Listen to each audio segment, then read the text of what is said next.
100 दिन में कमेटी का गठन होगा, 100 दिन में मोदी जी की गारंटी होगा तो प्रदेश के अनियमित कर्मचारी, स्कूल सफाई कर्मचारी, मध्याह्न भोजन रसोइया कर्मचारी, अतिथि शिक्षक, अनुकंपा नियुक्ति की बहन बेटियां जो 9 महीने तक के आंदोलन की थी अपने पति और पिता के निधन होने के बाद, ये सब मांगे अभी भी अधूरी रह गई हैं। ठेका प्रथा और प्लेसमेंट से बीच में जो ठेकेदार है, दलाल है, बिचौलिया है, वो पैसा कमाता है, उसमें भ्रष्टाचार करते बनता है सीधी भर्ती में।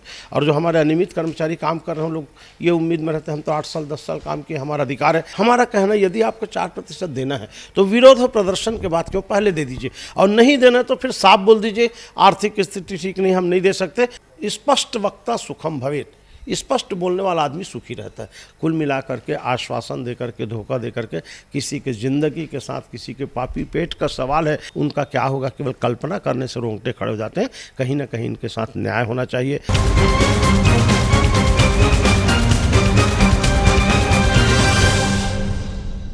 25 फरवरी को अनियमित कर्मचारी महासंघ द्वारा छत्तीसगढ़ में मुख्यमंत्री सम्मान समारोह का आयोजन किया गया था। आपको बता दें, लेकिन वह कार्यक्रम रद्द हो गया है। आज 25 फरवरी है, आज वो कार्यक्रम होना था, लेकिन मुख्यमंत्री की व्यस्तता के कारण वो कार्यक्रम रद्द किया गया। आपको बता दें कि रवि गढ़पाले जो प्रदेश अध्यक्ष अनियमित कर्मचारी संघ के, उन्होंने यह जानकारी एक वीडियो शेयर करके दी। वहीं अभी मेरे साथ मौजूद है विजय झा जी। उस पर, इन सब चीज़ों पर विजय झा की क्या राय है, चलिए जानते हैं। एक महासम्मेलन आयोजन किया गया था जिसे रद्द कर दिया गया है, कैसे देखते हैं? देखिए, रवि गढ़पाले जी संघर्ष कर रहे थे और हजारों की संख्या में अनियमित कर्मचारियों को, मुख्यमंत्री, मंत्रियों, विधायकों को, जितने नवनिर्वाचित पदाधिकारी हैं, उन सब का सम्मान समारोह आयोजित करके इस अपेक्षा के साथ कि जो मोदी जी की गारंटी है, जो चुनाव के पहले वादा किया गया था, वहां आकर के वो घोषणा करेंगे और कर्मचारियों के हित में कोई निर्णय होगा। लेकिन इसके दो पहलू हैं। अनुभव बताता है, स्कूल सफाई कर्मचारियों के कार्यक्रम में जशपुर गए थे माननीय मुख्यमंत्री जी और वहाँ कोई घोषणा नहीं हो पाई और उन लोगों में नाराज़गी व्यक्त हुई। देखिए, अभी चल रहा है सदन, विधानसभा का सत्र, बजट सत्र चल रहा है और बजट सत्र के दौरान किसी प्रकार की घोषणा सदन के बाहर करना संसदीय विशेषाधिकार का उल्लंघन है।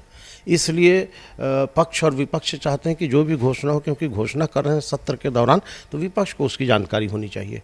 मुझको ऐसा लगता है कि इन सब कारणों से कार्यक्रम स्थगित हुआ होगा। लेकिन यदि मंच में आकर के ये घोषणा की कमेटी का गठन होगा, 100 दिन में कमेटी का गठन होगा, 100 दिन में मोदी जी की गारंटी होगा, तो प्रदेश के अनियमित कर्मचारी, स्कूल सफाई कर्मचारी, मध्याह्न भोजन रसोइया कर्मचारी, अतिथि शिक्षक, अनुकंपा नियुक्ति की बहन बेटियां जो 9 महीने तक के आंदोलन की थी अपने पति और पिता के निधन होने के बाद, ये सब मांगे अभी भी अधूरी रह गई हैं। कहीं भी मुझको ये लगता है कि यदि आज का कार्यक्रम स्थगित हुआ तो बहुत जल्दी फिर लोकसभा चुनाव आ जाएंगे। लोकसभा चुनाव में फिर वही आचार संहिता की बात होगी। हमारा ये कहना है कि अब कोई कमेटी का गठन नहीं होना चाहिए। छत्तीसगढ़ का दुर्भाग्य है कि पिंगुआ कमेटी, अनियमित कर्मचारियों का कमेटी, पदोन्नति का कमेटी, ये सब कमेटी बच्चे हैं। प्रदेश में जीरम घाटी कमेटी का जो गठन हुआ, हमारे प्रदेश के बड़े बड़े नेताओं का निधन हुआ, शहीद हुए, आज तक उसका कोई रिपोर्ट नहीं आया, कार्रवाई नहीं हुआ। तो कमेटी बनाने का अर्थ है मांगों को लिंगारान करना, उसको टालना। तो कमेटी नहीं बननी चाहिए और जिस जिस विभाग में पद रिक्त हैं वहाँ तत्काल रिक्त पद पर योग्यता के अनुरूप ये हमारे अनियमित संविदा, डेली वेजेस के कर्मचारियों को नियमित करना चाहिए। और ये ठेका प्रथा, प्लेसमेंट, पहले भी कहते थे दोनों सरकार, आज भी हम इस बात के, ठेका प्रथा और प्लेसमेंट से बीच में जो ठेकेदार है, दलाल है, बिचौलिया है, वो पैसा कमाता है। सरकार और संस्था तथा कर्मचारी के बीच में कोई बिचौलिया नहीं होना चाहिए। आप देखिए विद्युत मंडल के कर्मचारियों को कैसा मारा गया था, संविदा कर्मचारियों को।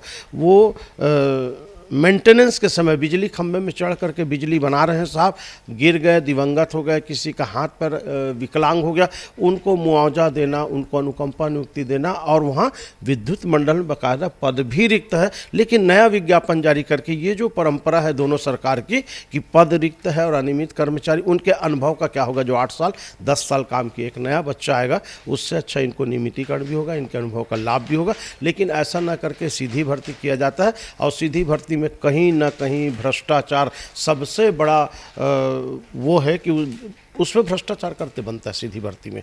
और जो हमारे अनियमित कर्मचारी काम कर रहे हैं, लोग ये उम्मीद में रहते हैं हम तो 8 साल 10 साल काम किए, हमारा अधिकार है, हम क्यों पैसा देंगे, वो पैसा नहीं देते। इसी कारण 15 साल भारतीय जनता पार्टी की सरकार और 5 साल कांग्रेस की सरकार।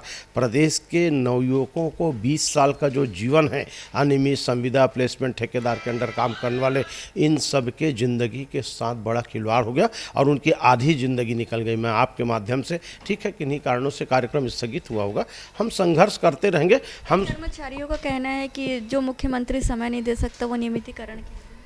नहीं, अब वो तो खैर मैं नहीं कहूँगा, वो नाराज़गी में कह रहे होंगे। निश्चित रूप से यदि हज़ारों की संख्या में वहाँ उपस्थित हुए होंगे, मेडिकल कॉलेज में वो कार्यक्रम आयोजित था, तो नाराज़गी तो होगी। और जो मुख्यमंत्री समय नहीं दे पा रहे, वो नियमित क्या करेगा, सरकार है। लेकिन अब 4 साल तो उनकी सरकार है, करेंगे तो वही करेंगे। उम्मीद भी उनसे है, लड़ेंगे भी उनसे, संघर्ष भी उनसे करेंगे और अपने विचार और प्रस्ताव भी उनके पास करेंगे। क्योंकि हमारा कर्मचारी संगठन का एक ही नारा है, हम संघर्ष के लाडले बेटे, संघर्ष हमारा नारा है। संघर्ष से सच की जीत हुई, संघर्ष से शोषण आ रहा है। कहीं ना कहीं संघर्ष करने से ही हमको मुक्ति मिलेगी और हमारी ज़िंदगी के साथ जो खिलवाड़ हो रहा है, फिर से मैं बोल रहा हूँ, प्लेसमेंट ठेका प्रथा को तत्काल बंद कर रिक्त पदों पर अनियमित कर्मचारियों को सीधी भर्ती करने के पहले नियमित किया जाए, उसके बाद पद बचने पर अन्य लोगों को मौका दिया जाए। ये मैं समझता हूँ रवि गढ़पाले जी, गोपाल साहू जी, हमारे राम नारायण सिन्हा जी, जितने भी अनियमित कर्मचारी के संगठन चला। अभी देखिए ना, वित्त मंत्री जी कल फिर बोले कि 4% महंगाई भत्ता बहुत जल्दी मिलेगा।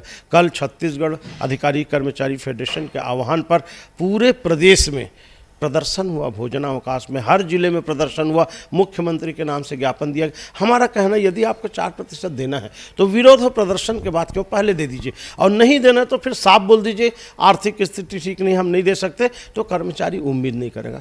आप परिवार वाले हैं, आप घर से निकलते हैं, घर में छोटा बच्चा है, उसको मालूम है कि आप ट्रॉफी लेके आने वाले हैं और किसी कारण किसी दिन भूल गए, ट्रॉफी नहीं ले जाए, वो बच्चा रोने लगता है, नाराज़ होता है। तो ऐसी उम्मीद मत रखिए कि आपका ये होने वाला है, और नहीं होता तो फिर नाराज़गी होता है। कल सफल प्रदर्शन का यही कारण रहा कि हर जिले में कर्मचारियों ने प्रदर्शन का 4% महंगाई भत्ता, पिंगुआ कमेटी की रिपोर्ट को सार्वजनिक करने और 7वां वेतनमान का जो एरियाज बाकी है, एक किस्त उसके भुगतान जैसे अन्य लंबित मांगों के लिए प्रदर्शन किया और प्रदर्शन बहुत सफल रहा। तो कहीं ना कहीं वो सरकार के खिलाफ जाता है।